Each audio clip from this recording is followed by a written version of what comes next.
കൊടിസുനിക്ക് parole അനുവദിച്ചത് മുഖ്യമന്ത്രിയുടെ അറിവോടെയെന്ന K Rama MLA. മനുഷ്യാവകാശ കമ്മീഷൻ ഇടപെട്ടത് ഭരിക്കുന്നവർക്ക് വേണ്ടിയെന്നും എം.എൽ.എ. പറയുന്നു. നിയമവിദഗ്ധരുമായി ആലോചിച്ച് നിയമ നടപടികളുമായി മുന്നോട്ടു പോകുമെന്നും കെ രമ പറഞ്ഞു.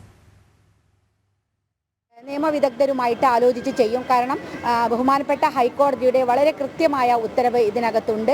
അതുമാത്രമല്ല, പരോളിൽ പാലിക്കേണ്ട ഒരു നിയമങ്ങളും ഇതിനകത്ത് പാലിക്കാതെ തന്നെയാണ് ഇപ്പോൾ കൊടിസുനിക്ക് ഈ ഒരു പരോൾ അനുവദിക്കപ്പെട്ടിരിക്കുന്നത്. അദ്ദേഹം 12 കേസിൽ പ്രതിയാണ്. അതാണ് ഏറ്റവും പ്രധാനപ്പെട്ട. ജയിലിൽ ഇറങ്ങിയിട്ട് കള്ളക്കേസ്, സ്വർണ്ണക്കടത്ത്, ആളുകളെ കൊലപാതകത്തിലേക്ക് വരുന്ന കേസുകളൊക്കെ ഈ സുനിയുടെ പേരുണ്ട്. അതിൻ്റെ ഭാഗമായിട്ടാണ് ഇപ്പോൾ തവനൂർ ജയിലിലേക്ക് ഈ സുനിയെ മാറ്റിയതിൻ്റെ കാരണവും അതാണ്. ഇതൊക്കെ നിലവിലിരിക്കുമ്പോൾ എങ്ങനെയാണ് 30 ദിവസത്തെ പരോൾ ഒരു പ്രതിക്ക് കൊടുക്കാനുണ്ടായ സാഹചര്യം ഉണ്ടായത്? അത് വിശദീകരിക്കേണ്ടത് കേരളത്തിലെ ആഭ്യന്തര വകുപ്പ് മന്ത്രിയാണ്.